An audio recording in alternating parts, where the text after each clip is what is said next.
of it. A special story, has not played much, now just making his second start. As Miss Pinto just told you, we're underway. Memphis in the dark kits, North Carolina with the white tops. Right away there was Berge, and it's knocked out of bounds. Goalkeeping pretty solid for North Carolina. Andrew Cortez, the senior out of Denver, spent a little bit of time at Portland, but for me, one of the best goalkeepers in the conference. Andrew Cortez has been someone who Coach Samuano has leaned on a lot. He's bringing experience to this lineup, and he has such a great presence in front of the goal. He does so much to organize the back line, and he's good with his feet and his distribution as well.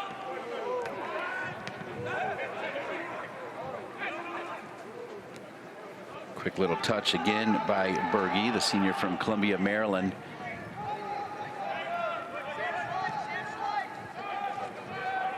Here's Sandmeyer, who Brianna highlighted in the open.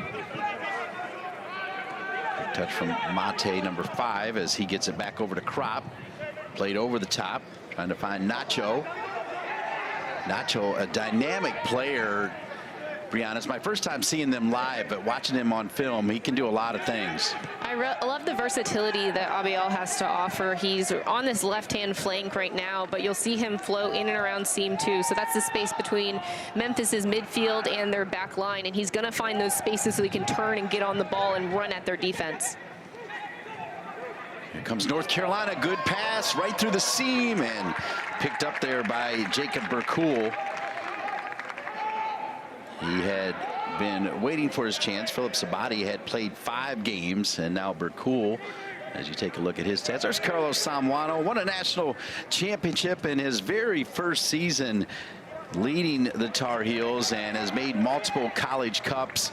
His story is amazing. His dad from Cuba, and they came to the States, and then he decided one day that he wanted to get in college soccer. He found out that the College Cup was in Richmond, and he's like, I'm going to Richmond, where the College Cup was, and he got stuck in there, and next thing you know, he ends up with Elmar Bolovich, and the rest is history. I mean, an amazing story.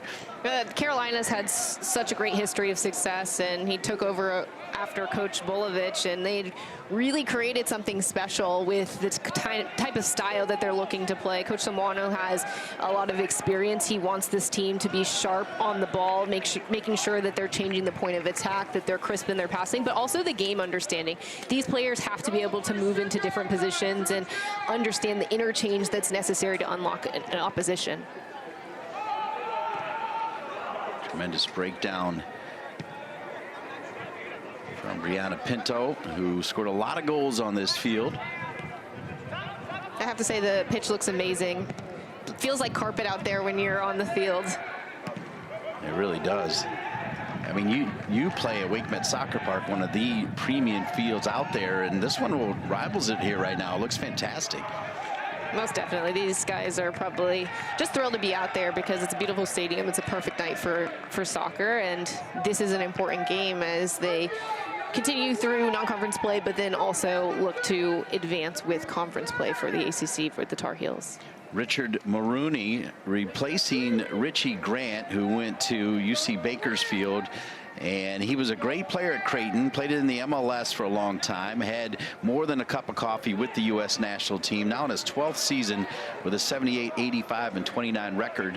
When he played at Creighton, he was with the College Cup team in one of his early years, led by Brett Simon, as it's played over the top. Maroney had a long, great run with San Jose out of MLS, and a corner kick coming for Memphis as they created a channel there on the left side. Yeah, they sent the ball over the back shoulder on that left-hand flank, and we're looking to get a little bit of isolation. This is going to be a big opportunity for the Tigers just to serve the box and see if they can use some of the height that they have to get on the end of it. So corner kick for the Tigers. Just a little bit of wind behind the Tigers here to start the game. Don't think it'll make much of a difference in the game. Corner kick coming, far stick, and headed out for a corner on the other side now. So another corner kick for Memphis. That was Froxson there on the back shoulder, just looking to send it out, make no mistake, because there was a trailing runner on the back post for the Tigers.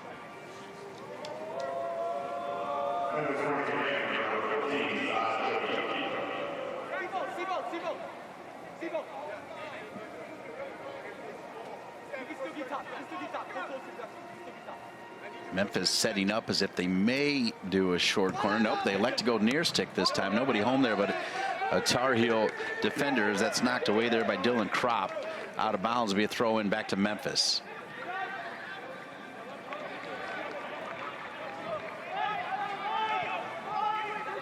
Throw in coming from Dino Stavros out of Atlanta, Georgia. One of the players that has been with Richard Maroney, as in this new world of NIL, the transfer portal is pretty much prevalent in every sport, no different for men's soccer.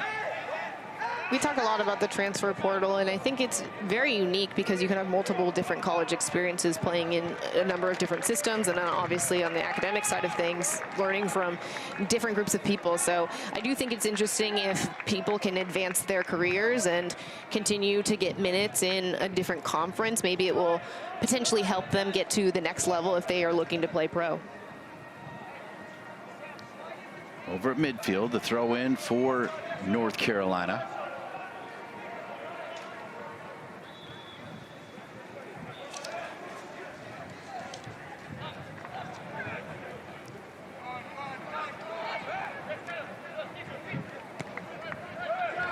Carolina with the turn. It's Nacho Abeal. Played back to the feet of Sandmeyer. Now on the other side over to Froxson. They'll lose it for a moment.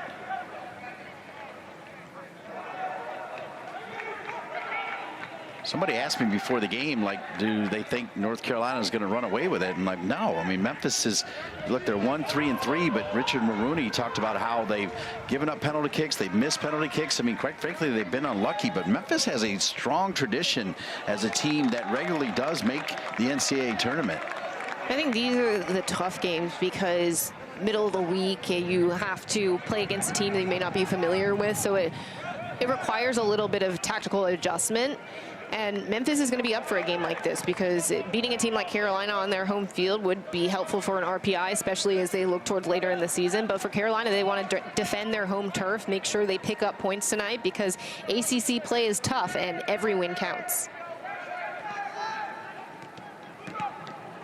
Nacho got a little touch. Now it's back to Mate, the freshman from Canada. Coach Samano started the season with Mate on the center back role, and now he's getting up this left flank a little bit in more of an outside back role. So I'm interested to see the quality he brings on the attacking side of the game. He's been characterized as someone who's super collected and calm on the ball, good in possession, has a lot of experience even at the youth international level. So I'm interested to see how this goes for him. Brianna, I was told that he reminds a lot of people that know North Carolina soccer of David Stokes, who was very calm, cool, collected, never got rattled, had a great career here, eventually played for the Carolina Railhawks as well. And that's a good comparison to be made, as Stokes was on that national championship team, as you see him right there, number 5. One of the things you're asked of, especially when you are playing on the flank, is you have to be aware of the space and know where you're going next. This is a great ball into space, drop back over, big time opportunity, and knocked away by the Memphis defender. It'll be a corner kick for North Carolina. Finding the lanes, nice angled ball. This is Bertil Rygaard Hansen, who shows a burst of speed. He drives towards the end line, and I love this cutback pass because there's space right on top of the box. That's Andrew Check, who tried to trap in and hit it. If you can hit it first time, I think maybe better look, but Carolina earns a corner kick, and they'll see how to capitalize off of this. Check with 2 assists on the season, looking for his first goal of the 2025 campaign. Sent in far post and knocked out of bounds. So just like Memphis a few minutes ago, North Carolina with a corner on the far side from our broadcast position, and now right down below us here on the near side. We are located across from where the benches are. which I kind of like. You can see what's going on the benches. I like to see the interaction.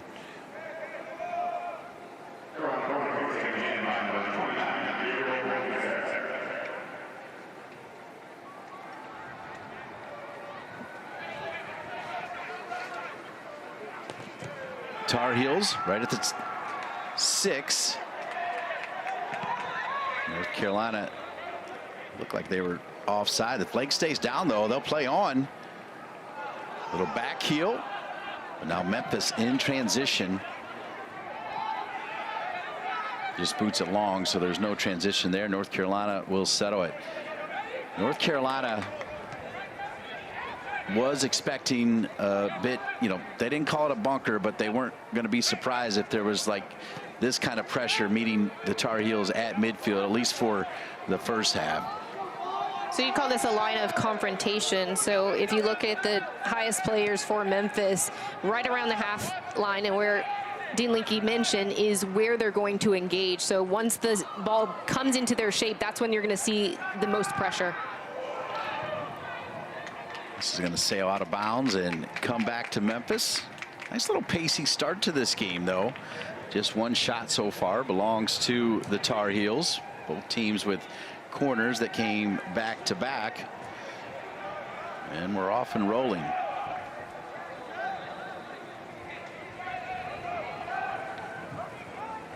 Just about 12 minutes into the game, and one of the keys to success for the Tigers is just to get on the ball, get a flow for the tempo, and once they are able to retain a little bit of possession, then they're going to be able to create some overloads on the flanks to see if they can get in behind.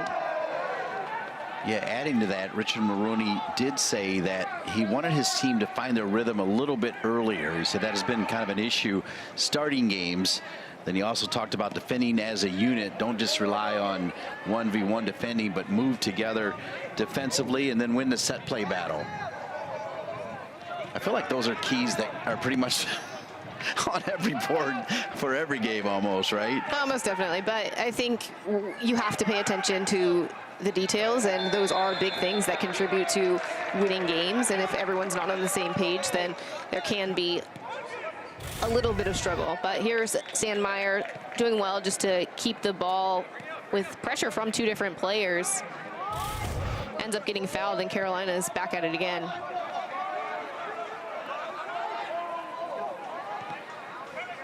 With this compact shape that the Tigers are currently showing, change of point is going to be a key for Carolina, but the change of point has to be on the ground, because when it's flighted over distance and super high in the air, that gives time for their defensive unit to shift. Another good ball. Oh, it just kind of skipped a little bit away as trying to run onto it was Hansen. Sent in, popped up to Serra, taken away by Memphis. One right back by Frogson. It's dropped here to Nacho. No whistle as they'll play on.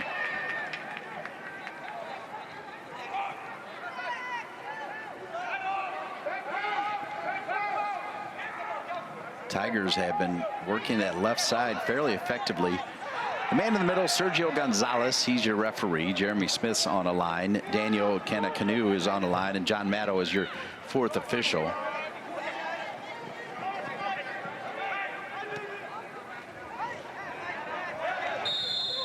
And a foul called against Memphis, pulling the jersey. As you see Sergio Gonzalez making the indication by pulling his own referee jersey.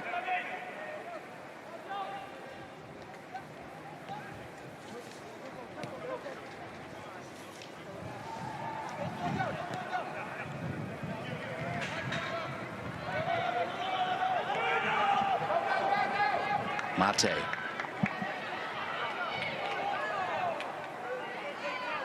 Defended by two Tigers, still successful in keeping it. He'll drop it back now to Crop, the senior from Powell, Ohio, transfer from Xavier. One of the things that we're going to have to see from Carolina is not only that changes of attack that we mentioned earlier, but interchange in the movement. There has to be counter movement from the players up top, because that's how they unbalance the back line. So when one player checks, the other has to stretch in behind just so they can get the back line of Memphis moving. Trying to change the point of attack from left to right, the long pass. And now the goalkeeper comes out powerful. Burkul. Nice play by 00.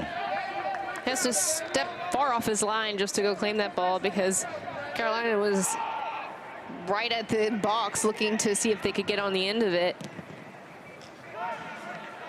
Carlos Salmano and the coaching staff for the Tar Heels, they lost a lot. They lost 3 undergrads to the pros. Charlie Harper with the Colorado Rapids, Sam Williams with the Fire, Tate Johnson was drafted by Vancouver, and they also lost their seniors Riley Thomas, who's with Austin FC, Luke Hilly with Minnesota United, Martin Vishian. They lost a lot of goals and presence. They made the tournament last year, did lose to Furman in penalties. It was kind of a shocker a little bit, but they had a good team last year, but they lost a lot. Carlos had to bring in a few transfers this year. It was a lot of fun watching that team, but Coach Samwano and his staff are very talented, and they know the kind of players that they're looking for. So I think the transfer portal is a huge asset to replace some of the production that they've lost last year. Pass to Nacho, and Nacho's still down. And now Sergio will check on Nacho Abeal. Just a little bit of a slip pass from Mate. Abeal looks to touch it to himself, but I think his foot got caught up behind him, and there was a little bit of contact from the defender on Memphis.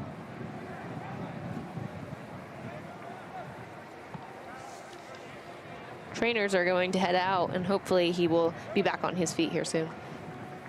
Speaking of the trainers, 2 players expected to contribute, Max Fisher and Martin Mai, out injured as well, so not quite as deep as they normally will be, but if they can somehow make it back, that will help. I think in such a tight season, when you have so many games in about 4-month span, it's definitely difficult to keep everyone healthy, but Coach Samwano plays a deep bench. He has a lot of players that he can call on, and if you see them on the opposite end of the field, everyone's staying ready, keeping their bodies loose so that if in the event that they're subbed in, they're ready to go. When you compare the goalkeepers, it's clear that North Carolina has the edge as far as experience, I would say. Cortez is certainly a talented goalkeeper. He's faced a lot of saves and has come up big for Carolina, and he's played in a lot of heavily contested games that are going to challenge him as a keeper. I think Burkul's, coming into another game where he's starting, and he has a lot to prove, but it's an exciting moment for him as well. Yeah, of those 32, 30 of them with Lee University. For the redshirt junior from Louisville, Texas, who was with Dallas Baptist and Lee University before arriving with the Memphis Tigers. So, Brianna, back in the day, there was a competing network that used to have the National College Game of the Week, and this might have been before you were born. It was late 90s into about 2011. And Memphis, Richie Grant, their former coach, and he hired Richard Maroney as the assistant. Colleges would have to pay for the games, and I did that for like 11 years. And Memphis would always buy a game. In fact, Richie would end up buying games when he went to UC Bakersfield. But when you would go to Memphis, you knew that they loved the game. I mean, there were always good crowds there, and for me, it's awesome that Memphis is in Chapel Hill, just remembering those times way back for the game of the week. They're a program that has a lot to prove. They have a talented staff who has a ton of playing experience themselves, and they're looking to instill those values that they learned on the field in the players that they have today. Picked 3rd in the preseason poll is Memphis. Dylan Rolling Stone Field on graphics, always right there with us on the call.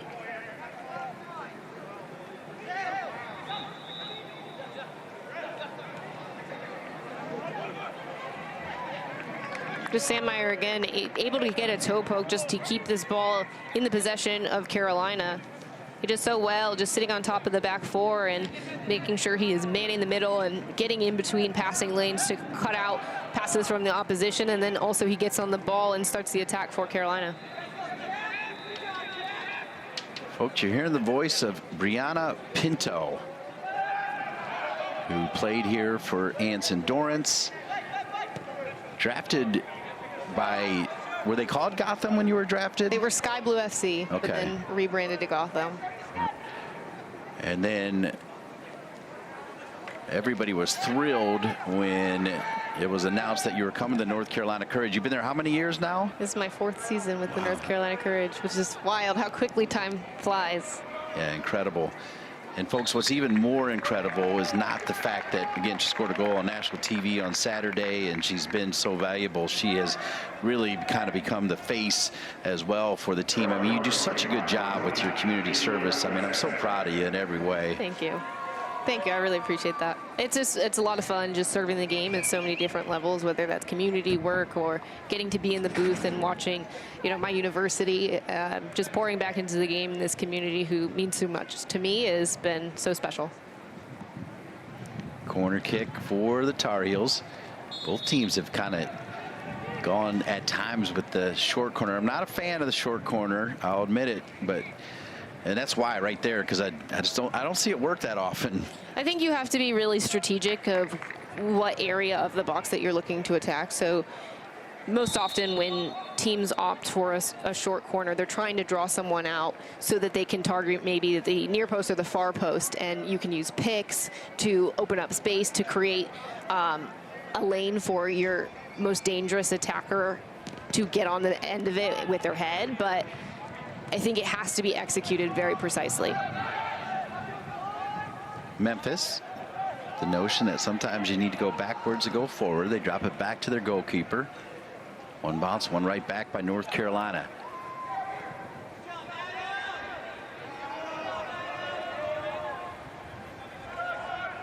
North Carolina has had more of the possession so far. Taken away by Memphis on that back line. Still 0-0. Shot looked like he was getting ready to crank up a shot right there for North Carolina. Then defended well, a little bit of deflection, and then it's picked up by Bercool as Gabriel Bracken, I thought, was looking to crank it from deep. Yeah, he hesitates a little bit because there was a sliding challenge from midfielder in Memphis's team. But what I will say is Memphis's compact shape is working well. They're not giving up a ton of quality chances for Carolina, but when they do win the ball, they have to be better about retaining possession, finding the open man, and then just getting on the ball. Like, you have to have your head on the swivel, especially in that midfield, knowing where you're going to go next.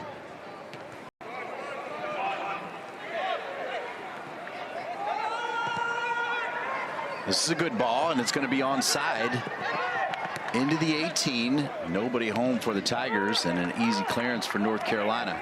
That's a moment where it was 1v5 in the box. All of the midfielders and the people on the opposite side need to be making those gut-busting runs to get in the box to support the attack.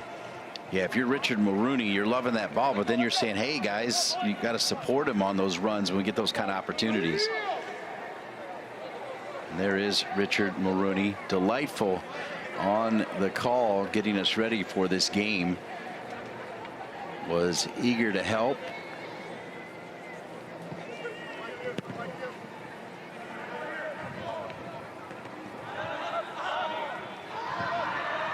Second ball is so important. Nacho takes it away, gets it out wide right. Now, look, here's the difference. It's now kind of numbers even here as opposed to what Memphis just did. So because of that, there's trouble here, and it's finished. North Carolina, Nacho time. It's 1-0 Tar Heels.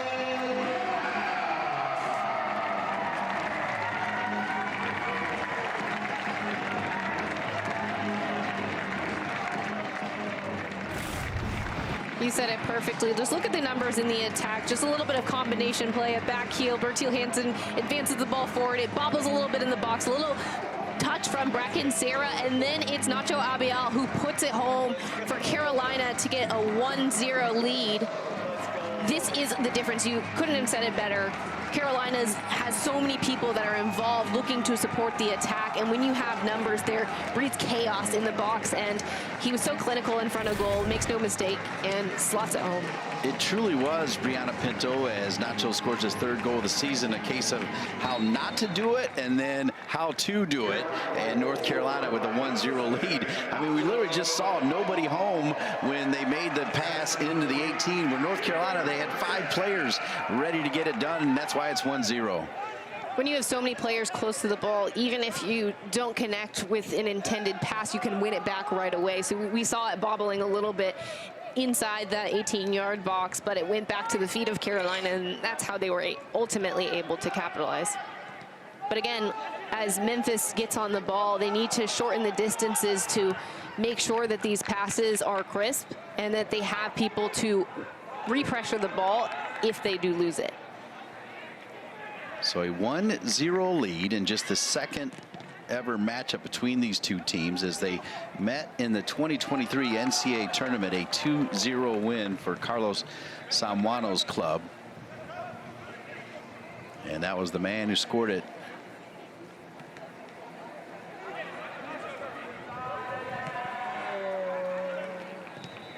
I mean, if you're Carlos Samuano, you got to love the way the team's playing right now, I think. The team looks confident. You've seen a lot of movement from all of their attackers. I think the back line is also starting to gel. You're seeing good relationships on how they're moving the ball and also how they're organizing underneath the ball. So right here we have a throw in, but look at the way that Carolina is sort of sealing the box. They're making sure that they can keep the ball in this attacking third to generate more of an attack. Another chance for North Carolina to get it in and around the 6. That's where they sent it. Memphis was there, though. Now Memphis can see if they can get something going in transition. Boy, you're right. That back line for North Carolina, pacey, including the idea of moving Mate from a center back to an outside back. I like that move. Yeah, I think it's going to elevate his game because he gets to show his attacking qualities. Again, he's so good in possession because he always has a head on a swivel. He's calm when he receives it. He always thinks about where he's taking his first touch. And, you know, you've got a good pairing at center back between Kropp and Berge. And, you know, Mate is able to show what he's offering here. Yeah, right on cue. Mate denied, though. Yeah, he should get a whistle. Was he? I thought Mate's lucky there. That was a foul, looked like to me. Ruled a throw in, but this is a chance for Carolina to retain possession up on this left-hand side.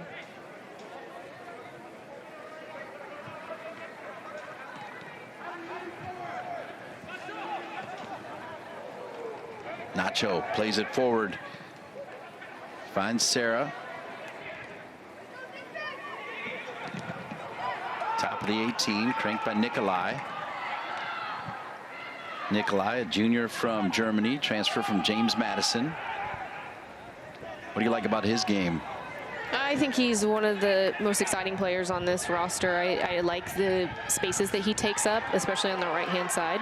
So much freedom, looking for the brace. Denied there. Good save by Bercool coming off his line. It stays with North Carolina. North Carolina feeling it here at home. And another shot from distance from Dylan Kropp, just a little bit high. Just wonderful positioning there from Bercool, but just look at the slip pass. It's Nacho Abeal who's on the end of it, tries to hit it first time, but Bercool cuts down the angle and makes it so difficult for Abeal to get on the ball and finish it. But again, I think that's just a great bit of goalkeeping. I also think on the other end, it was a good run and a good pass from Carolina. But going back to what we were talking about earlier, we're talking about Nikolai on that right side. He's someone who's so dynamic because, again, he's really good on the dribble. He's very crafty, but he also is able to show those overlapping runs on that right-hand side so he can get involved in the attack with his partnership with Bertil Hansen. Nacho Abeal all by himself. A little bit of deflection. Bercool keeping his team in this game. Those last two saves, we need to remember those because if it stays 1-0, it's Bercool that comes up big here around minute 20. And I mean, this is his third straight start, and one of the things about the goalkeeping position is it's so hard to get on the field because there's only one. So when you get your opportunity, you have to come up big and show your coaching staff why you deserve to be on the field. And so far, his performance has been exceptional. Abeal has been exceptional this entire game. Keeps on shooting, denied by the back line of Memphis. Look at the work rate, though, from number 7.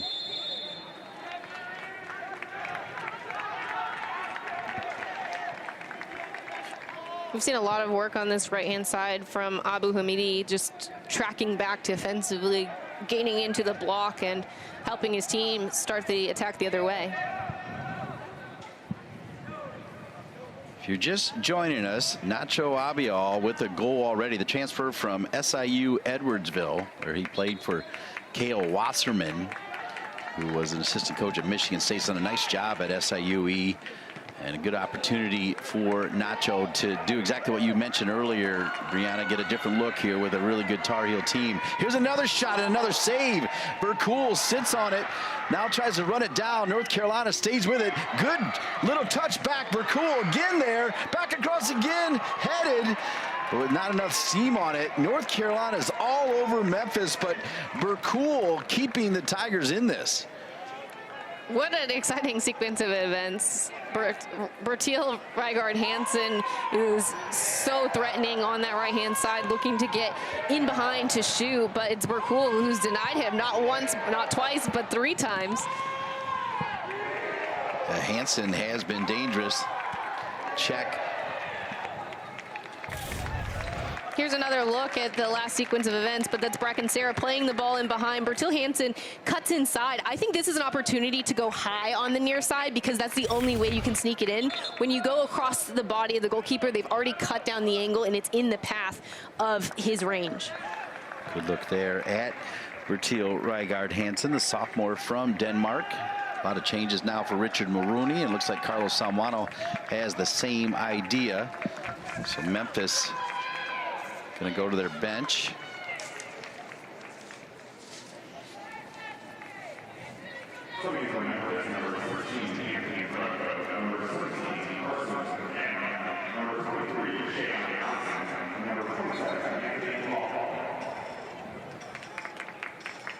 So throw in as 3 subs are made for the Tigers.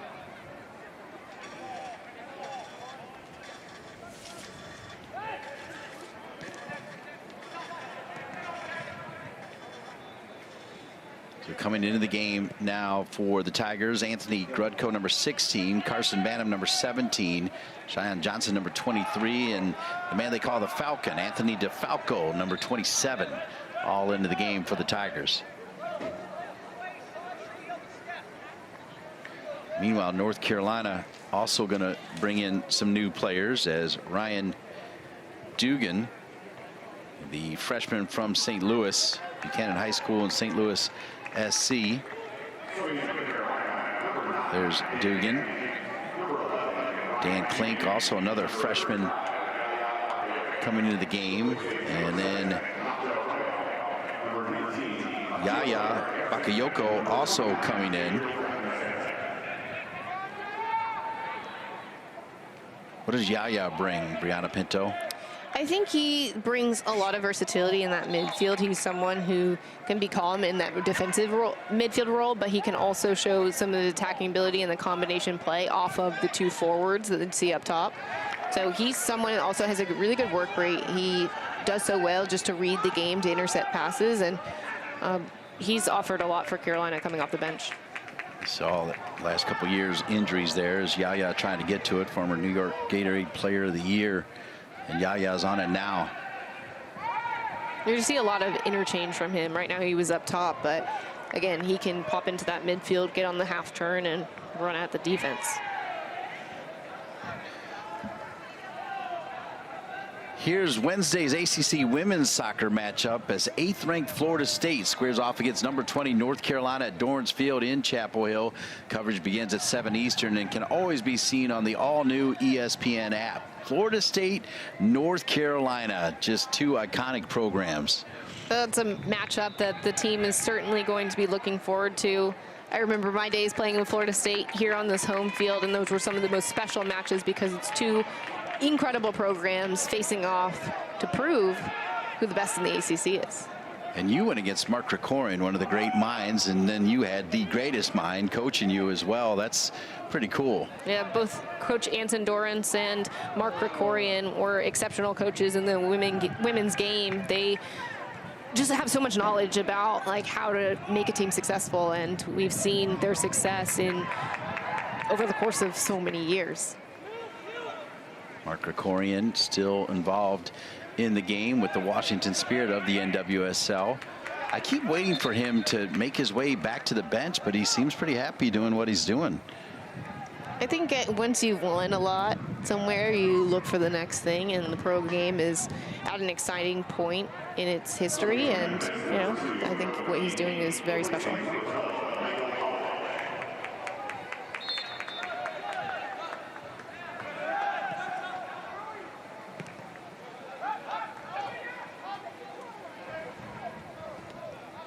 It's 1-0.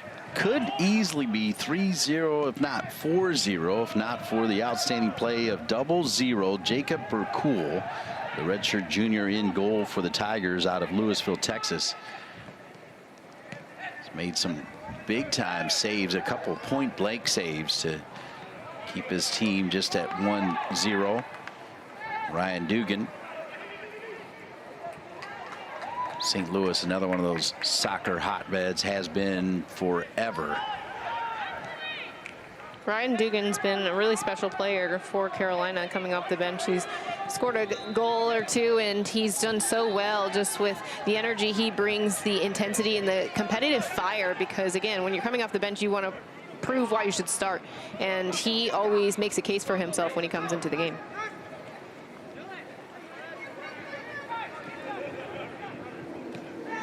A little bit of pressure there on Berge. Just his second start of his career.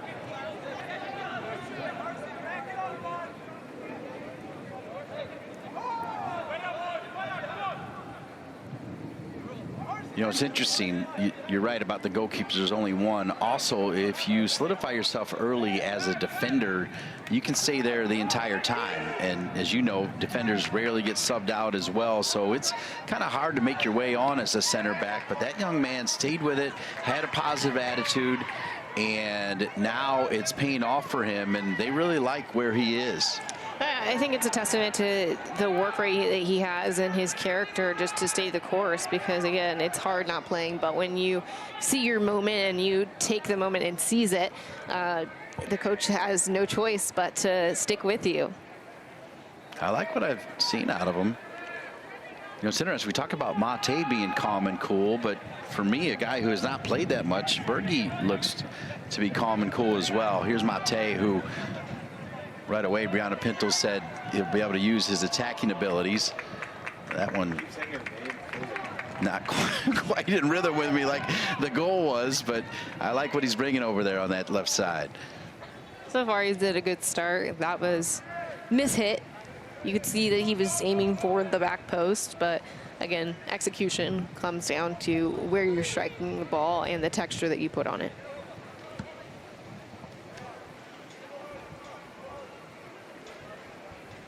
Alongside Brianna Pinto, I'm Dean Linke. Delighted to be with you for this non-conference men's soccer matchup on ACC Network Extra from Dorrance Field, named after the legendary head coach of the Tar Heel women's soccer program, who also won a World Cup back in 1991 over in China for the USA. What a team that was. Knocked out of bounds. So, Brianna, I know you think you're working with a dinosaur, you are. My first camp as an intern with U.S. Soccer was with Anson Dorrance out in Santa Barbara, and basically that entire 91 team, this was 89, Anson already pretty much had the entire makeup of the team. So for 2 years, they would travel around to get ready to win that first World Cup. Included a ton of Tar Heels like April Heinrichs, Carla Worden, who became Carla Overbeck, Lori Henry, Linda Hamilton, Wendy Gebauer, Shannon Higgins, Mia Hamm, Christine Lilly. I mean, all just phenomenal names. That group was tough as nails, but I think they came from an era where they had to fight to earn everything, and it created a resilience about them that really paved the way for where women's soccer is today. So it's credit to them for just laying the pathway and being pioneers in the sport.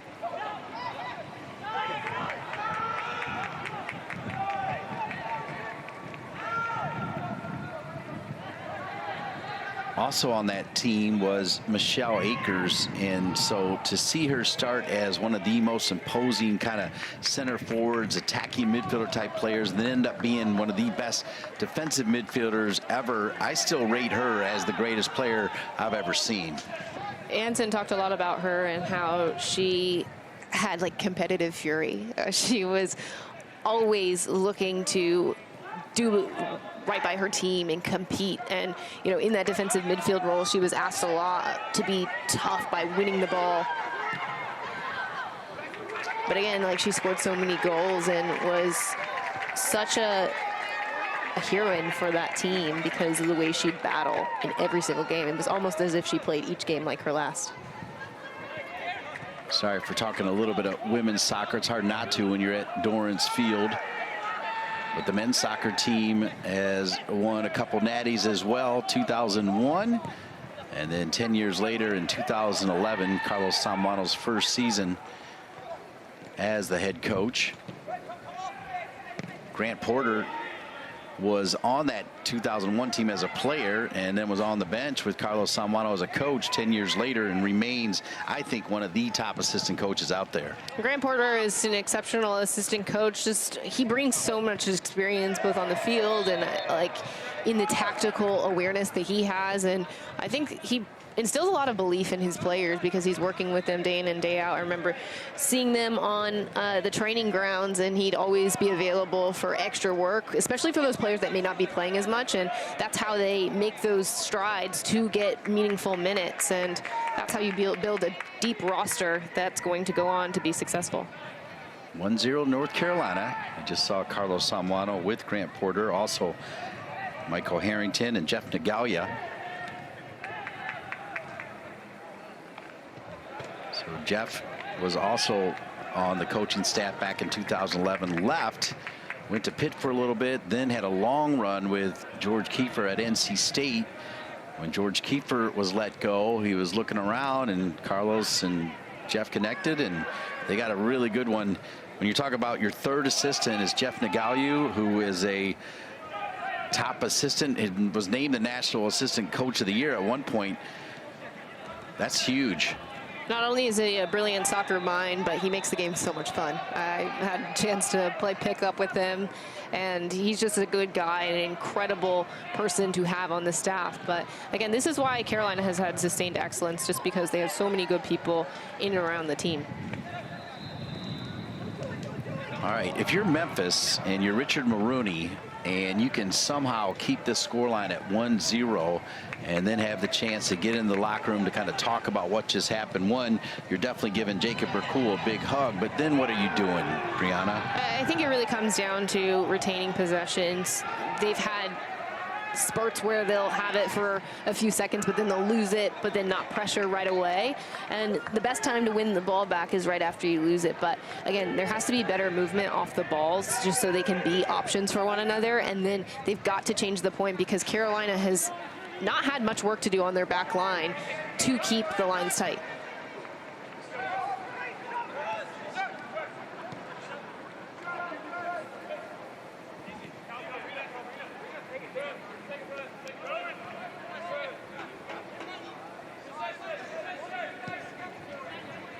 It's interesting you use that word composure, and as I look out and see the field and North Carolina knowing that they should probably be up 3-0, yet they're they're still composed. Their entire team showing a ton of composure.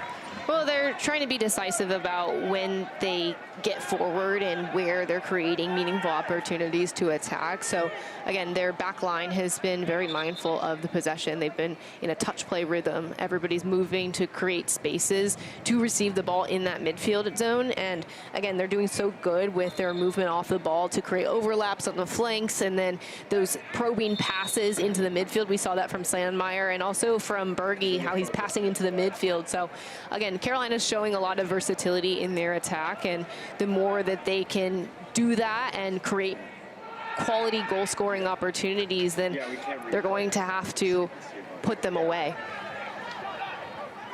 Here comes Memphis.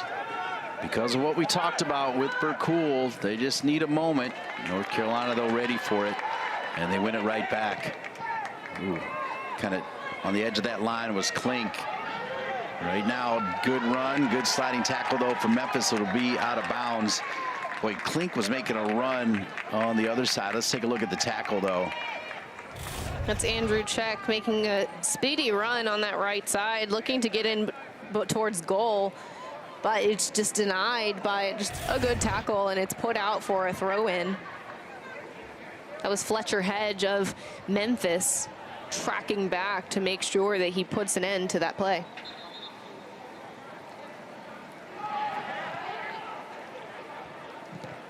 Sent in, good ball. Near post. Goes off the head of Yaya Bakayoko, the graduate student from Martin Luther King High School, part of the Manhattan Soccer Club.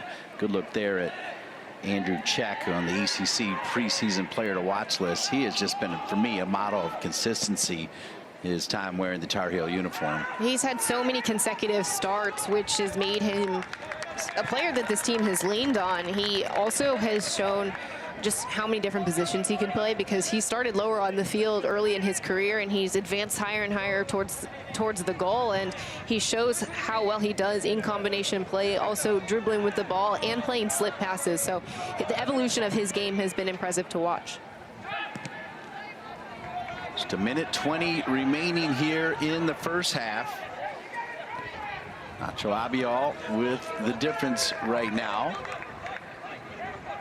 And he started off great as well. I mean, he came in pretty hot, scoring goals right away, scoring in the first few matches as a Tar Heel. Scored both in both of the first two games, bringing his career total to 13 before this one, now 14 with the 1-0 lead. Another great run on the right side. Can they earn a corner?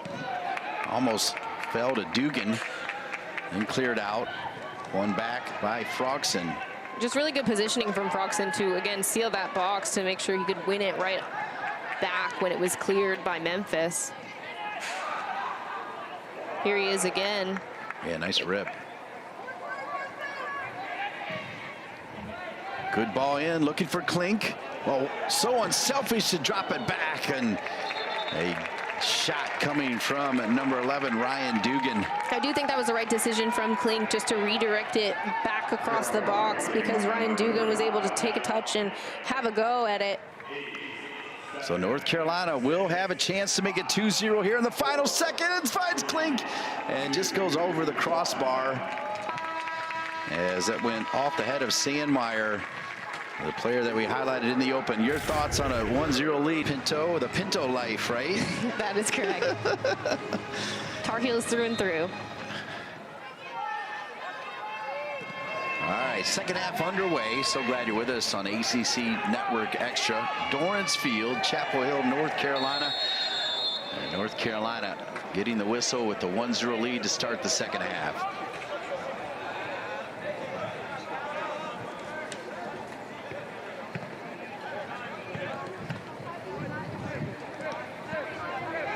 Give high marks to Berge, who's on the ball for his play in the first half. Sent all the way back by Nikolai. Nikolai started all 39 of his games at James Madison over the previous two seasons.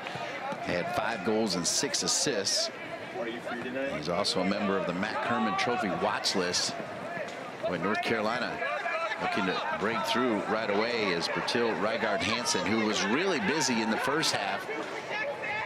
Looks like he's bringing that same heat in the second half. I mentioned, I don't think the wind's a major factor, but now North Carolina will have the wind behind them as well. We're going to see Cortez start to take his time, especially as Carolina looks to build out of the back. But Memphis is going to have to step out a little bit higher and engage with their line of confrontation around a 75. That's where they are. So for reference, half field is about 60 yards from their goal.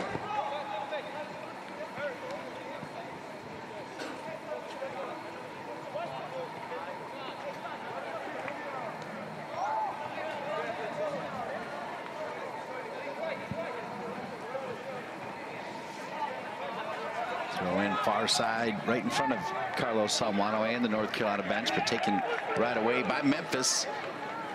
Decent ball into space. Just a much better defensive effort from Memphis to lock the ball on that flank so they can win it off of Carolina's throw-in and then change the point. One back by Nikolai.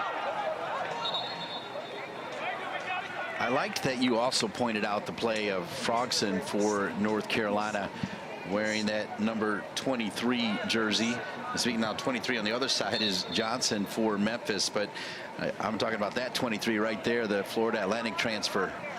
He's been an exceptional player. He offers a lot of experience, especially with his age. He's played at the collegiate level. He's been a transfer student, and he's added so much on Carolina's back line because he's so good on the ball and does so well with his latch-ditch defending. Good tackle from Memphis.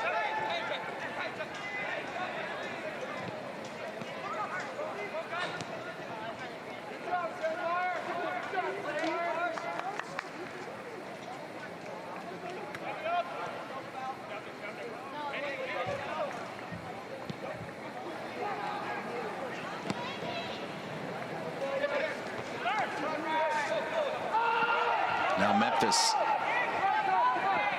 has a little time here. Let's see if they can do something here in transition. They can't because of the great play of the man who we told the story in the first half has waited and waited, now making his second consecutive start after never making a start until now. He's a senior out of Columbia, Maryland. I'm talking about Riley Berge.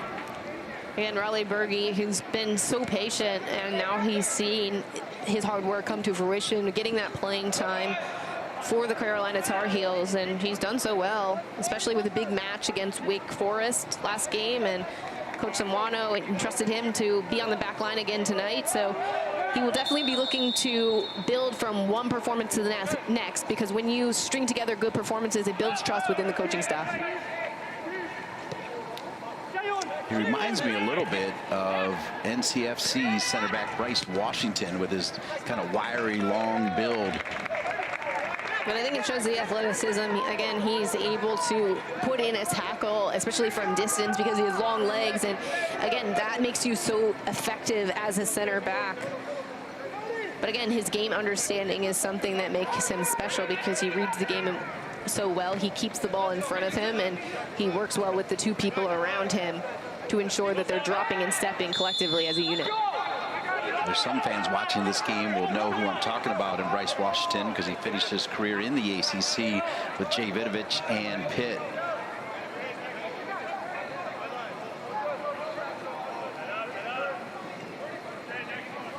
I'll see Pitt Friday against Maryland, an interesting ACC versus Big Ten matchup. Looking forward to that. Sasha Soroski, a little bit like Anson Dorrance, one of the true pioneers on the men's side for college soccer. Of course, Maryland for the longest time was in the ACC.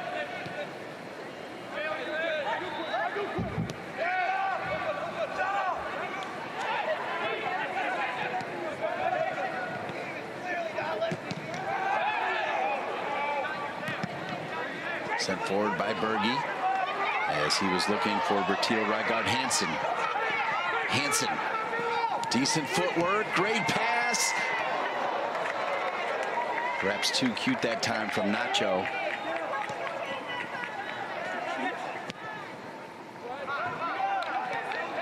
You okay with that back heel effort? I think it was actually the right idea. I do see what he's going for. He was trying to take the space off the pass from Rygaard Hansen and then get it back to him, because Rygaard Hansen continued his run inside. And if he was able to execute on that back heel, then it's a perfect set for Hansen to strike it first time inside the box.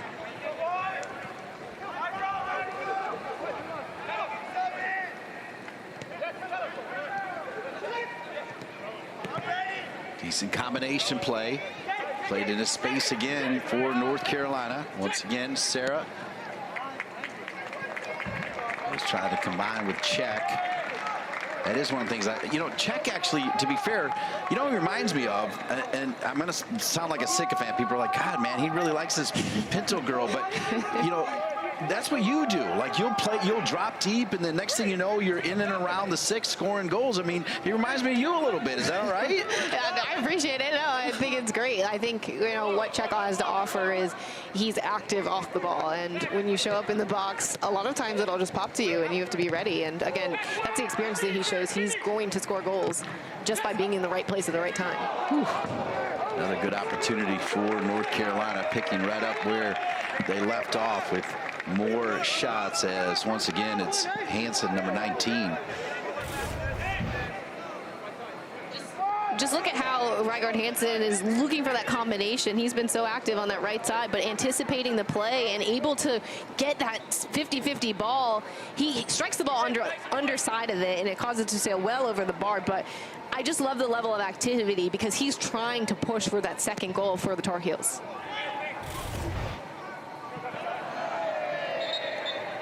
Still 1-0.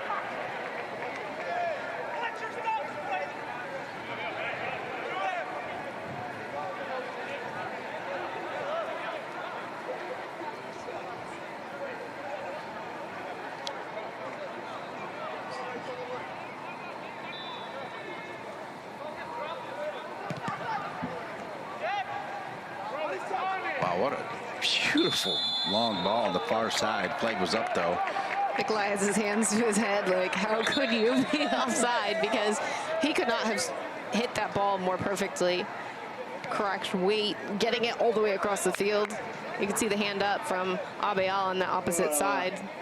A little bit of an apology. Yeah, that was a gorgeous ball on a dime.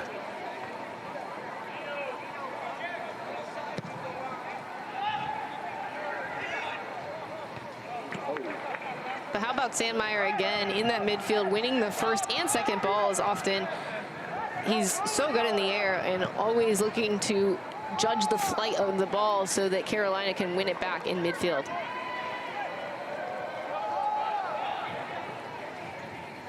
The Memphis bench, Richard Maroney, joined by Tony McManus, who played a ton of games down in Atlanta and USL. Tom Gorman, as part of their staff, their volunteer assistant coach, Remco de Jong.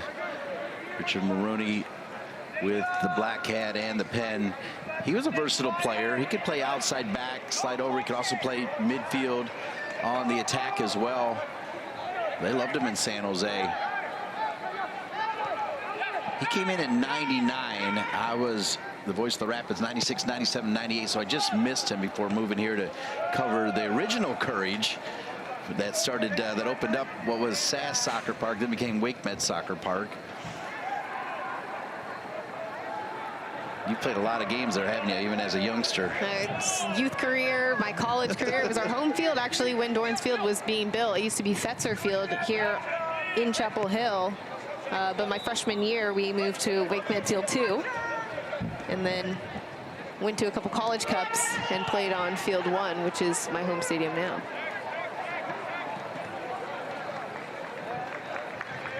Yeah, I forgot that you were kind of like vagabond. You guys were living out of your suitcases, weren't you? Well, my first ever game, you were on the call, and we were at Finley. That's right. Yeah. So we I was sitting at a little table at the fourth officials table, and you probably scored. You had my first ever goal as a Tar Heel. Let's go. Yeah. On the far side, Nacho time again. He's got the only goal so far. Drop back. Tay a little bit too high and out of bounds. Check this score out. Are you kidding me? We showed you at halftime, Clemson's won 2 of the 3 national championships in the last few years. Queens with the win over Coach Noonan's Tigers. Wow. That's unbelievable. It's definitely a win for the program that they're certainly going to remember, because we talked about in the open just how special Clemson has been winning national titles. So for Queens to get a win like that is going to fuel their program this season. Every member of that team will be talking about that game for years and years and years. Am I right? Oh, absolutely. But I mean, that's what those non-conference games are all about. Every team that's visiting these, powerhouse programs are looking to make a statement about who they are. And I love watching games like that where there are upsets, because soccer is all about like who has the better strategy, but some days it's about who wants it more. You don't have to answer right away. I'll give you time to think about it, because it's probably tough because you played so many games. But you came to North Carolina to win national championships. You won a ton of games. Anytime any team beat you, they went crazy. Was there one team that truly surprised you guys and got a win that you remember? Actually, it was probably one of the hardest games that I ever played. We went to Arkansas one year, and it was at Arkansas. It was an 11 a.m. kickoff. And they beat us and stormed the field like they won the national championship. But they were a talented team. Wow, missed opportunity there. Kind of a sitter right there. Sails over, is not able to get his body over the ball that time, is number 19. Is it Hansen? Let's take a look here. Hansen to Bracken Serra, but look at the movement on the back shoulder. Slows up just so he can create some lane of space for himself. But this is one you have to put on target, because you're inside the box around the 12-yard spot. That one has to be a goal. You can see the frustration right there from Bracken Serra, because he knows it has to be better. Serra with 1 goal on the season, the grad transfer from the University of San Francisco.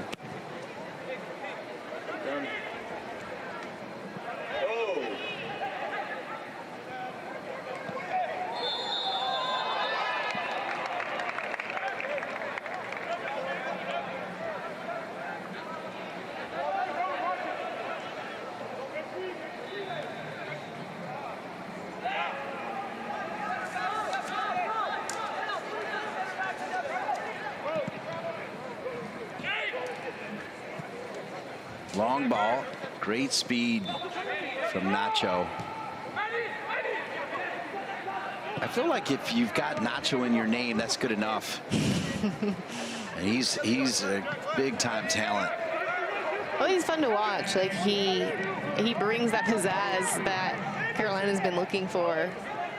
But he also brings the game knowledge, the on-ball savviness, the runs off the ball, the defensive work rate as well.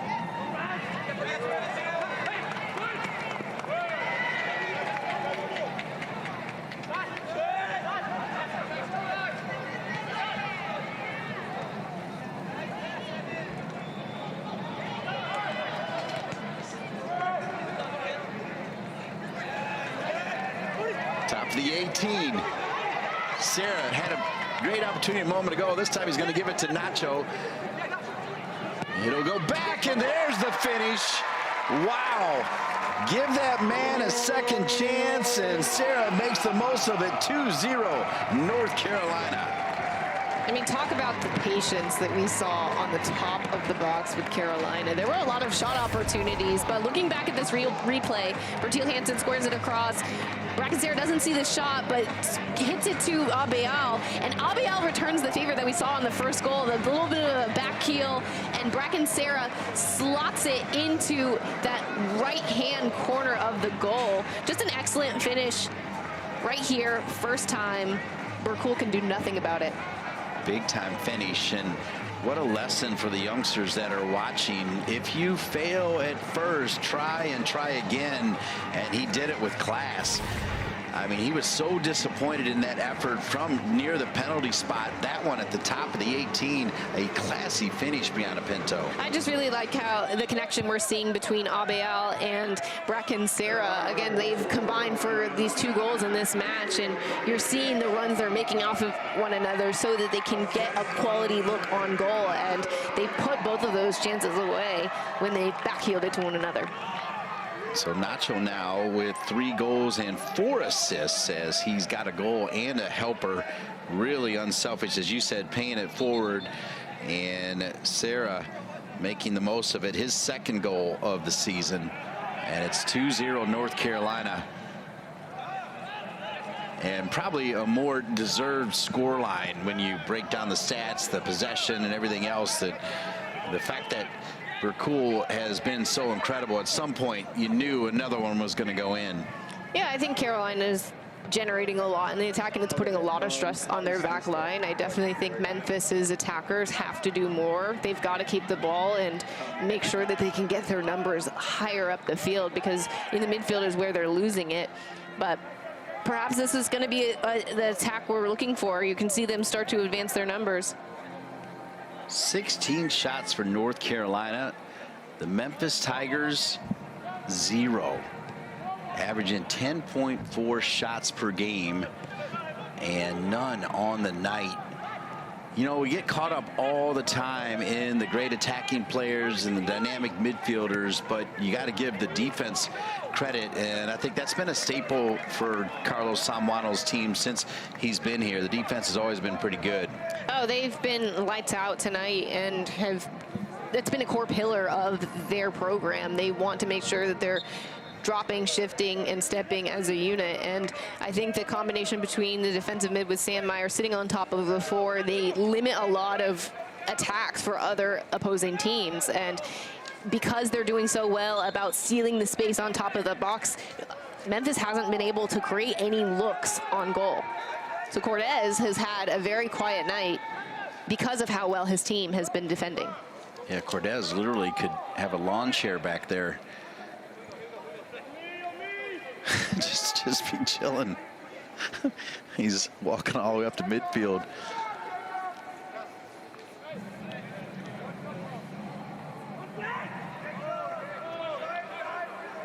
Sergio Gonzalez will walk off the 10.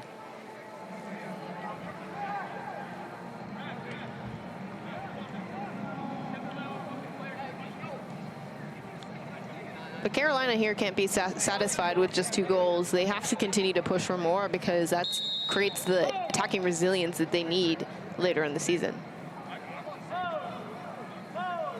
It's another decent opportunity to whip one in.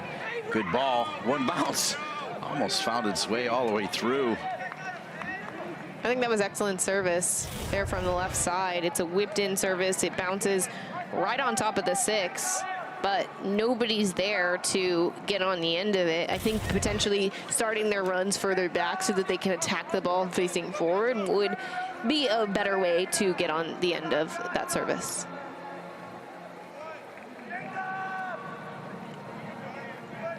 But we came on the air because he scored a goal in the last game, talking about Jack Sandmeyer. And there's Sandmeyer now trying to get on it. If he gets going as well with the way the other attacking players are playing, this North Carolina team, I'm liking what I'm seeing. I realize it's a non-conference tilt, and the ACC teams are going to be coming fast and furious, but Carlos Zambrano, he's got one of the best winning percentages in the last 15 years of any coach out there. I mean, it starts with defense. I think defense wins games, because if you limit attacking opportunities and are clinical on the other end, which we've seen to some extent tonight, then Carolina is going to be in good hands. Obviously, we talked about in the first half how they lost a lot of production, but Coach Zambrano has replaced that talent in the transfer portal. North Carolina looking for more, and it'll be a corner kick Tar Heels. It'll be the 5th corner of the game. Memphis still without a shot. And North Carolina, which had no fouls in the first half, only 1 lonely foul in this game. You see the corner kick difference, 5-2 in favor of North Carolina. It's actually been 5 in a row, as Memphis had the first 2 corners of the game.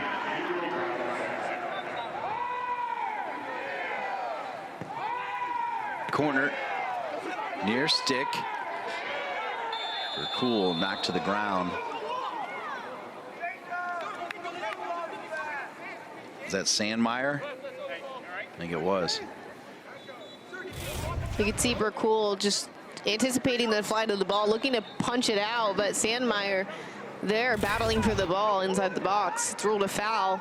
coming out the other way.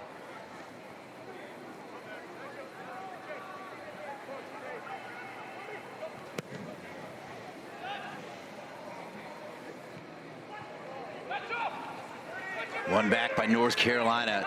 Push, go, Nacho. Here he comes. He is just always flying. He's almost faster with the ball at his feet. There are players that are like that, and I think what makes him so dynamic is his change of speed and change of direction, because as a defender, when you're trying to track back, you're facing your own goal, but then you have to slow up anytime he makes a deceptive touch to change the speed or direction. So that's how he throws off the opposition and creates space for himself to have a shot or send in a slip pass or beat them on the dribble. So 3 changes for Memphis. Miller Lashley, the freshman from Mississippi and Lewisburg High School, coming in. Joshua Owens, number 8, also coming back in. He started. And then Samuel Mutiri, who started the game, the senior from Belgium, transferred from University of Mobile.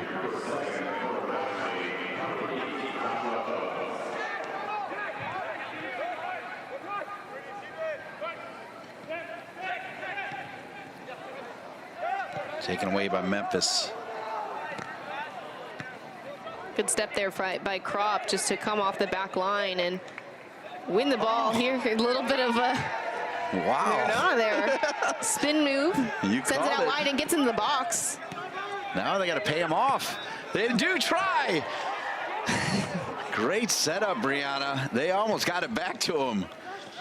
You have to reward the center backs when they make those long streaking runs to win the ball and then advance it into the wide area so that they can serve the box. You've got to reward them with good service. 100%. More good service off the post from Nacho. Otherwise, it's 3-0. That one, Bercool needed a little bit of help. And the crossbar. Let's take a look at that great work. You're right. You got to reward the center back when they make a run. We got an injury here for a moment. Serra.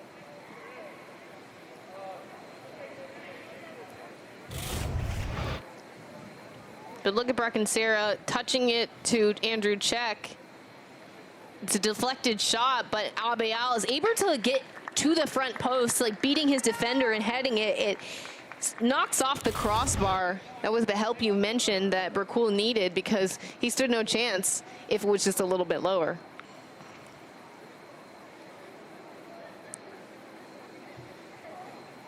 So video review.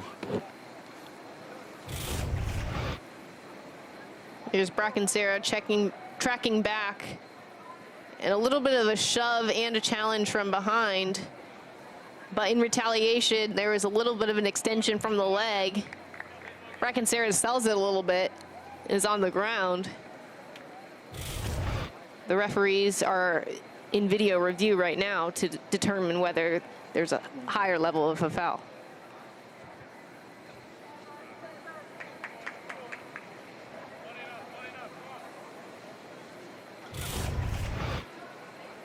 So right here, if you see just extension of the leg, the kick into Bracken Serra, that could be a cautionary moment for DeFalco, number 27 on Memphis. Simply because it studs up. Yeah. Retaliation moment for what could have been a foul. There's going to be a card. It's just a matter of what color. I think, and I'm probably wrong, I think just a yellow on that one, but what do you think? I think it's going to be a yellow card. They're evaluating whether dangerous play with malicious intent. Here's Sergio Gonzalez addressing the coaches here on the sideline about his final decision. A little bit of frustration signals that this could be ruled a red card potentially. And it is. Oh, no dispute from Richard Maroney either. See, but you can't do that. You have to keep your head in moments like that. I know it's been a frustrating game for Memphis, not having generated much in an attack. I do think this is a foul from behind from Bracken Serra, but you've got to keep your head. You can't extend into his knee because he wasn't planted there on his right leg. So that could potentially be dangerous if he hit it with enough force. Yep. But he will be sent off with a red card. And Memphis will be down a player, and Carolina will look to extend their lead. Still plenty of time, but when you have seen the other team have 17 shots and you've had none, and now you have lost a player, it is a daunting task ahead of the Tigers. And give Sergio Gonzalez credit for taking the time. And, you know, on the last effort where you really see the thrust forward with the leg, that's where the red comes into play, right? Yeah, most definitely. Again, malicious intent, and he has studs up. That's cause for ejection from the game. Man, they call the Falcon DeFalco headed to the locker room with the red. It'll mean he'll miss the next game as well. Certainly a shift in the air, whether that takes a little bit of belief out of Memphis being down a man with 22 minutes left to play.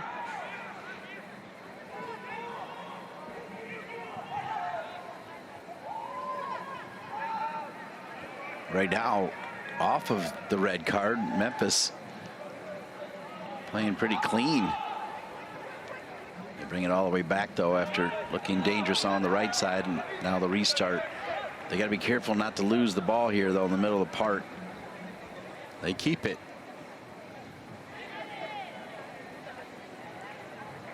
Just good resolve from the Tigers after the red card. Finally taken away by North Carolina. They had it for a minute or so. They get it back too. Yeah. Good angled ball, shot, and Cortez with his first save of the game. That was definitely a better sequence than we've seen all game from Memphis. Just keeping the ball, sealing the box so that they could win it back again.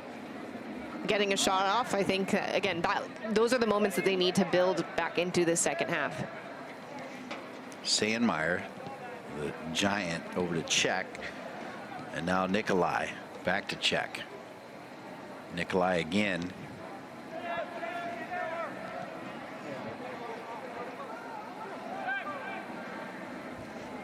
Sandmeyer listed at 6'6".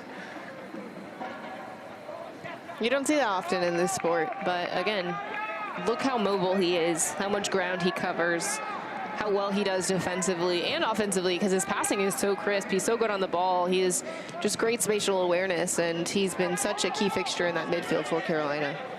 Good hustle from Serra, who's about to get subbed for, drops it back over. North Carolina with the player advantage, looking to make it 3-0, adding to their 2-0 lead. Matei. Open on the far side is Nikolai. And a little bit too deep, and a phenomenal goal from Gabriel Bracken Serra, the grad transfer out of University of San Francisco. He's going to get subbed off here, and let's take a look at goal number 2 for the Tar Heels. Just a wonderful bit of patience here from Carolina. We talked about how Nacho Abeal returns the favor for Bracken Serra, just the overlapping run. First time hit back to that near post, and Carolina has too. But again, I just think it shows a lot about the patience that they've shown in this second half. So Dugan back into the game as well.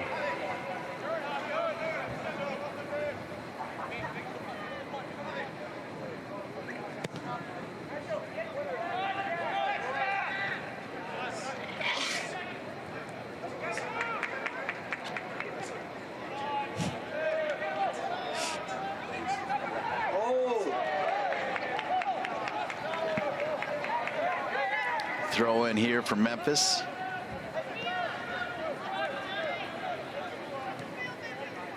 Down 2 goals and down a man.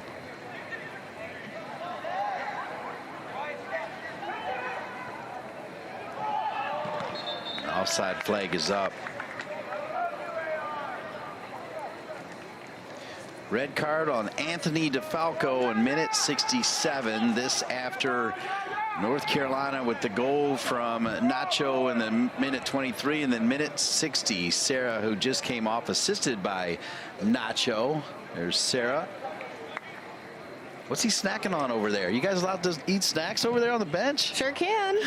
The snacks keep you energized. A lot of it's the quick energy, quick carbs that you need just to stay involved.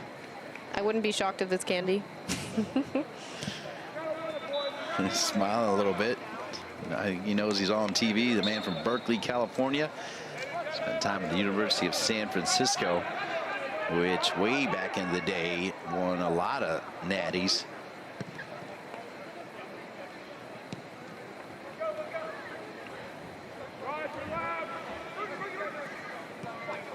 Berge and that combination with Crop, whether it's 3-back or 4-back, particularly with a 4-back, those two center backs kind of understanding each other and working together, and I like what I see back there. Just so calm, so cool, so collected from every phase of the game. Carolina has put together a really good match so far,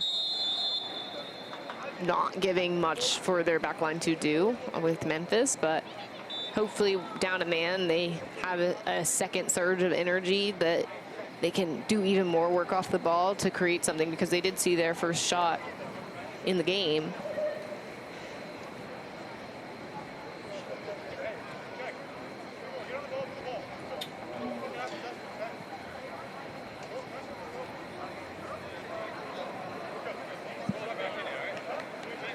I like that shot a moment ago. Carlos Zambrano 2-0, and he had 3 of his back 4 over talking to him, which we've talked a lot about how he has made defense first for North Carolina. An interesting shot right there. Yeah, he's probably talking to the back line just about sealing the attack. So if you see just a shot of Berge, he's on the back of the 2, so it's a 2-2, and then all the rest of the numbers are up around the box, looking to be dangerous to create an opportunity. But that strategy underneath the ball is what sustains their attack over time. So in the event that they lose it, they can win it right back. I even think they could send another number higher, just because Memphis doesn't have anyone up near half. And here we see Sandmeyer advancing into the box. It's 4 underneath the ball. It's Krop, Berge, Mate, and Nikolai. So here's the throw-in. Check. And it'll be another throw-in for North Carolina.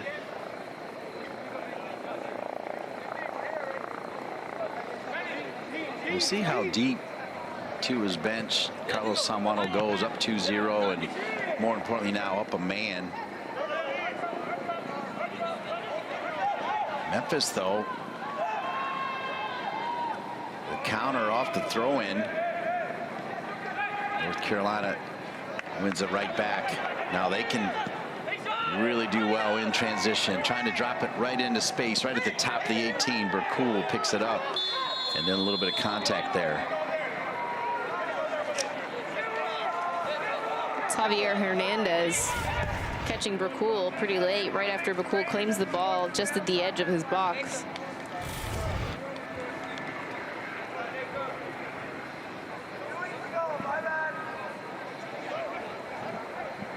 Bercool, who for sure, despite being down 2-0, will be receiving some votes for player of the game.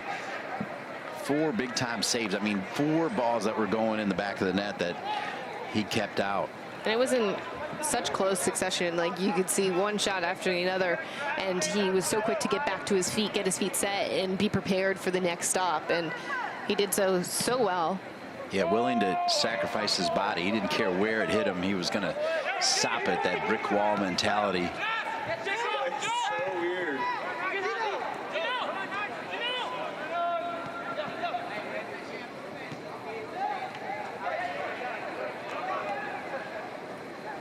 Goalkeeper is so important. You played with Dickey, right? I sure did. Big time talent. Well, this is a good run here by Memphis, right down the spine of North Carolina. Can they get a shot off?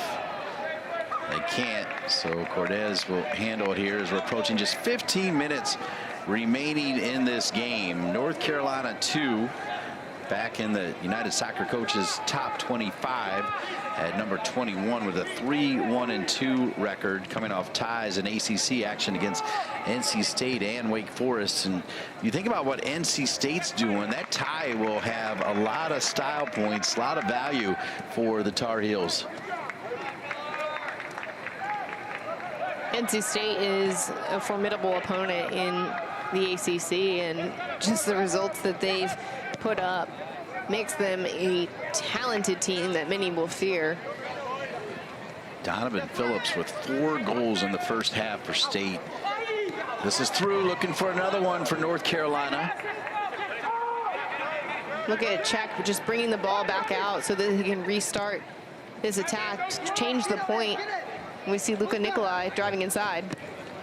Trying to bend it around. It'll be a corner kick. Corner kick, North Carolina.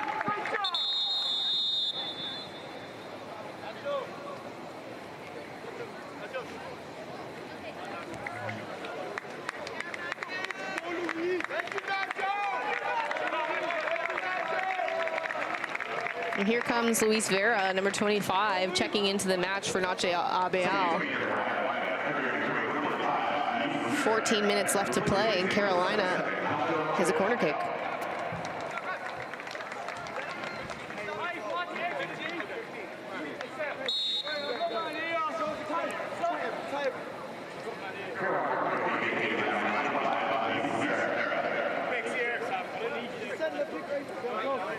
So corner kick coming for North Carolina, up 2-0 and up a player as DeFalco red carded for a little extracurricular kick against Serra, making it even more daunting for the Memphis Tigers. This is a point where your dad would know what I'm talking about when I would say, what Chick Hearn would say, the jello's jiggling, this one is over. Of course, Chick Hearn, the longtime legendary voice of the Lakers, where your dad worked for a while. We didn't know it, but we were there at the same time, out there living as young bucks. A special era for basketball back then. The Forum. Just during the Kobe and Shaq days. I was even there before that. Nick Van Exel and Eddie Jones. I was even out there when Magic returned for a little bit. That was fun.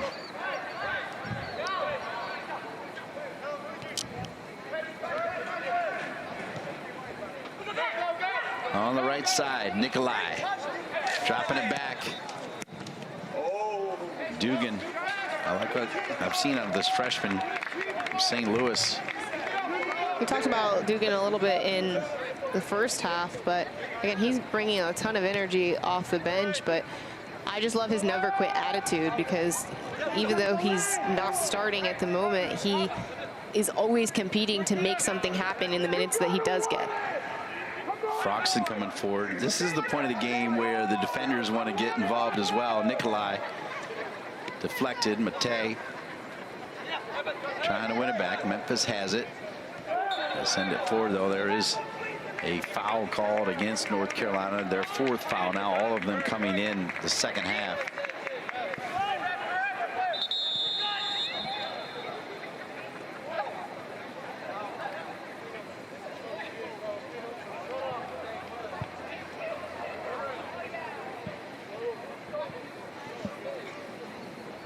You see Memphis down to 10. DeFalco with the red card in minute 68.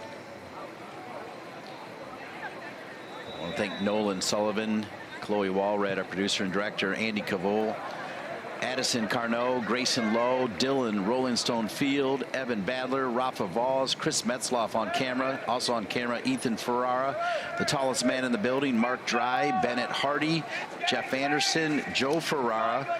Also on the crew, Anna Lively, our TOC. She's such a hard worker. Andrew Smith, Ryan Lutz, all part of the special crew bringing you the game. Appreciate each and every one of them, and appreciate all of you tuning in to watch this game, North Carolina and Memphis. Tough ride right now for Memphis as they'll suffer their 4th loss of the season. But don't count out the Memphis Tigers.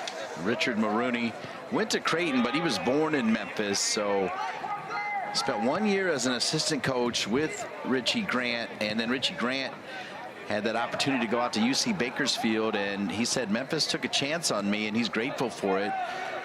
You think about that. You grow up, he wanted to go to Creighton because at the time Creighton was kind of a superpower. They made a college cup, but to be able to come home and then be the head coach in your hometown for the college, that's pretty cool. I think it's incredible just to, leave a lasting impact on his community and, pour into the next generation of athletes. But what they're doing there is special.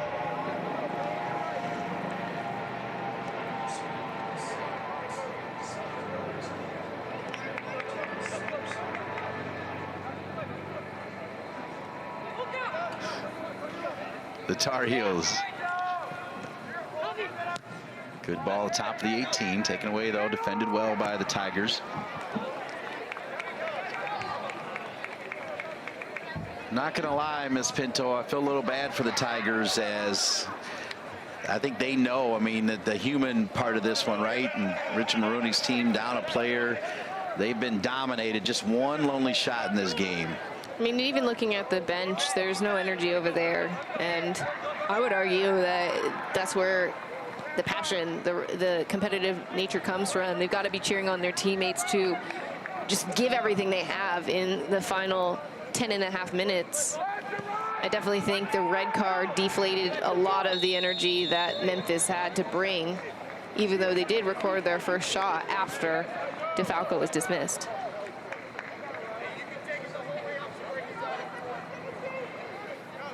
Yeah, not a whole lot of energy over there.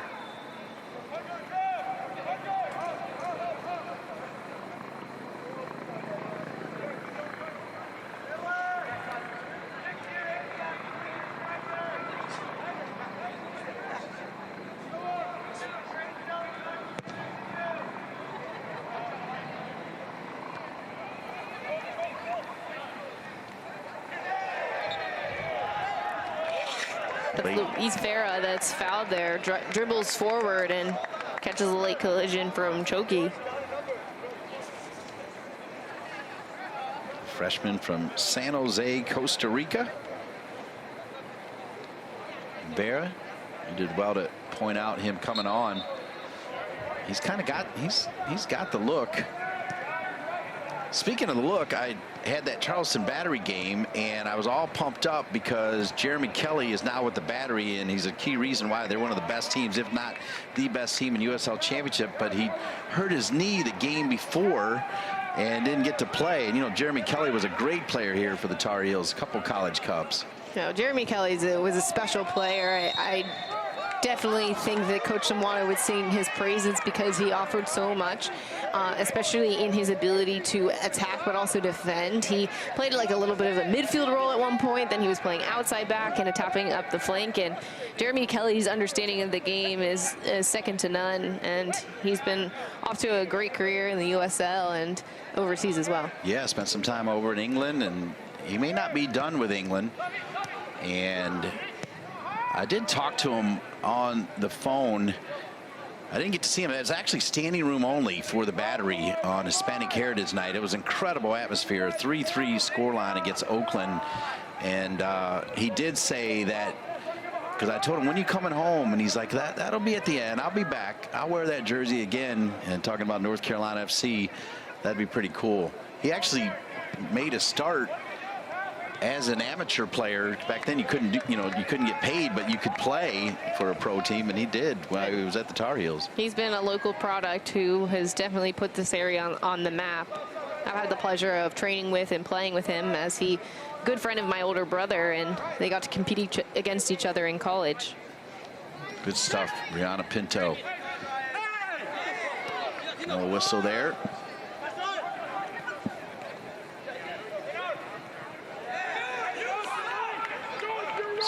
is number 25. Drops it back over, little give and go.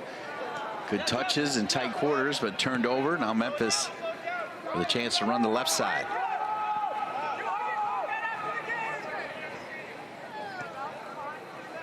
More great work from Callum Froxson, the senior from England, spent time at FAU.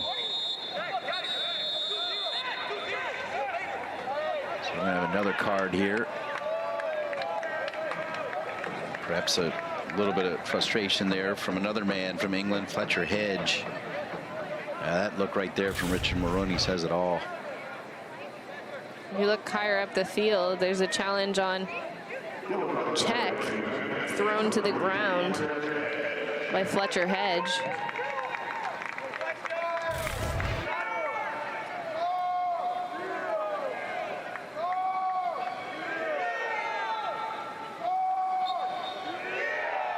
The official, Sergio Gonzalez, issues a yellow card.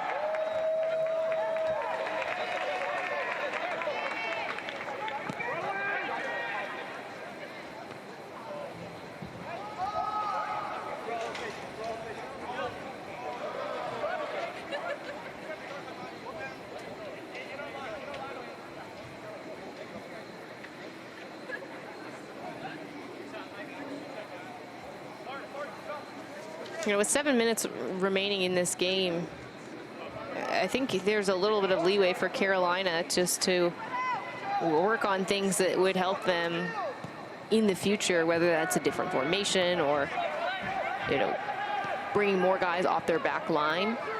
Because, again, the back line hasn't been tested much. This is Froxson.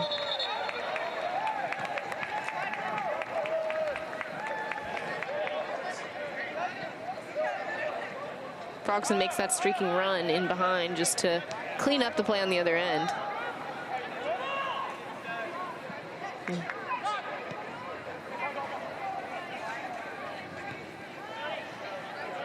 Just been a little bit of lackluster passing here from Memphis. Kind of hopeful balls down the center that they're clipping into one another, but there hasn't really been enough thought on the texture or the foot that they're playing to so they can set their team up for success. One of the principles that they talk about in coaching is make your teammate look good, and the way to do that is by making sure you play them with enough time and space to receive the ball and then do something meaningful with it next. That was a look a moment ago at number 18, Javier Hernandez, the freshman from Riverside, California, getting some time, and more players coming off the bench. Good opportunity this game on a Tuesday night for Carlos Samuano to see some more players. They return to ACC action against SMU in just 4 days. Then the Tar Heels will go on the road for a game at Virginia. Virginia with that massive win that we showed you at halftime.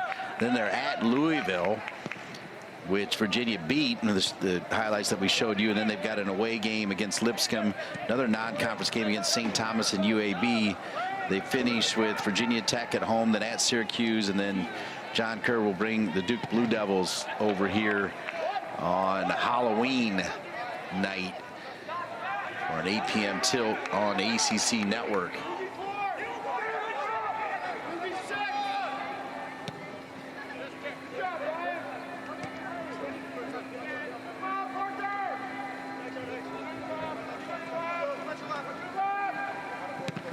Nikolai stays busy. The turn, the shot will be a corner kick coming from Vera.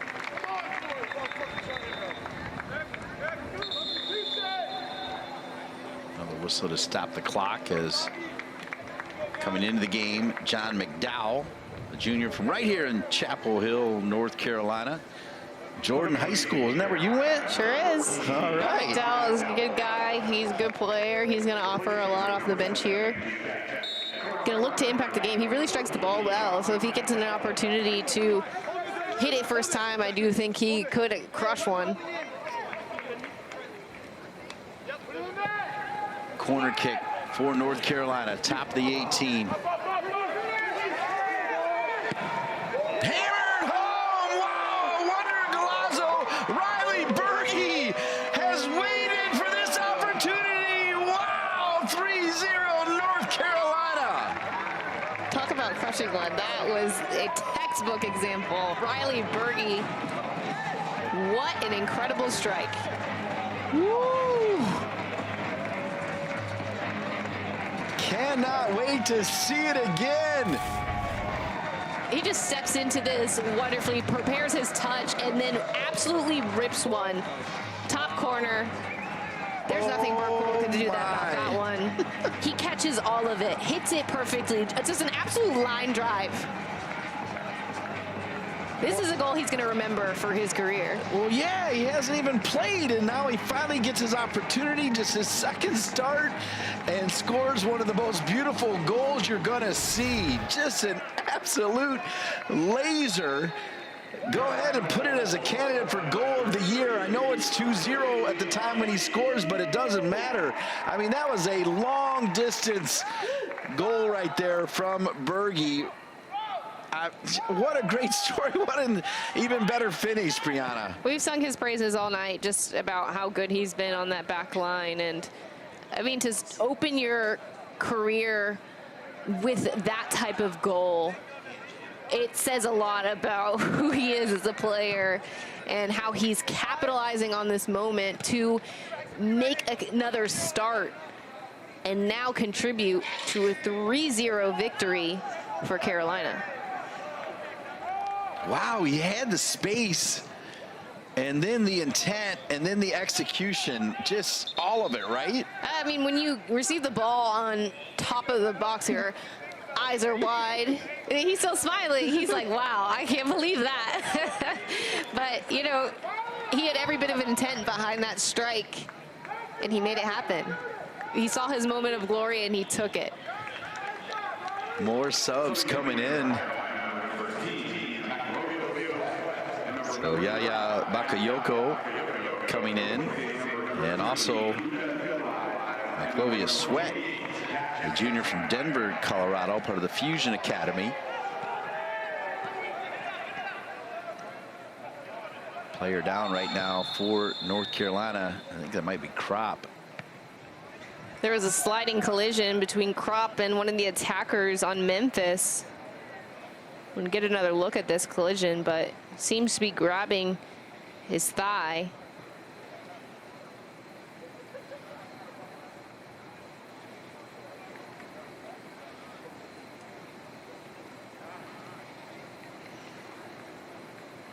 Berge, look at this wonder goal. I wish we could get like a read on how fast that ball was moving, because he hit it out of the park. Incredible. Incredible. And obviously, you know, we live here, so we understand the backstory a little bit more, you know, like him just showing up every day, good attitude, not playing, but good attitude every time about it. It wasn't complaining, then called upon, and now on just his second start, making the most of it, and one of the more spectacular goals you're going to see. I think as a player, every player's going to go through ups and downs, but when your name's called, you have to be ready. And, you know, all those hard days, I'm sure, when he wasn't playing and was maybe on the scout team and doing everything to make sure that his team was successful, he's being rewarded for that hard work. And to see, like, his game come to fruition in the ways that he probably dreamed of, where he's playing with confidence, striking the ball with confidence, defending so well with the people around him, that is the body of work that you work so hard to achieve. Crop, who's still kind of limping a little bit, but had the burst there. Probably one of those situations. It looked like maybe he was even cramping, that he is probably better served just staying out there.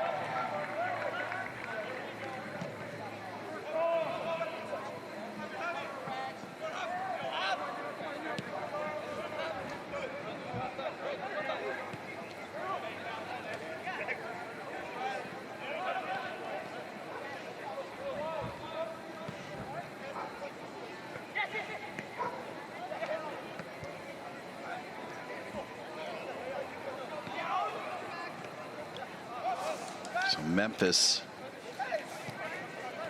will look to put this game behind them.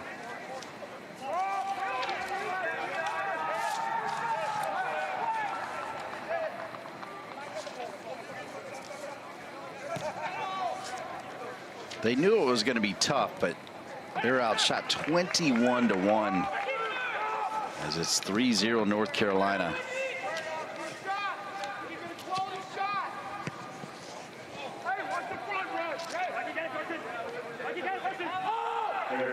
So Memphis will stay on the road. They'll be at UAB on the 21st, back home against Tulsa on the 27th. They also have a home game October 18th against Temple, and they end the season at home against South Florida.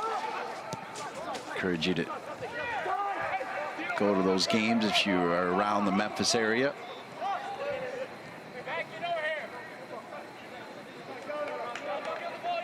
Next game for the Courage is This Friday.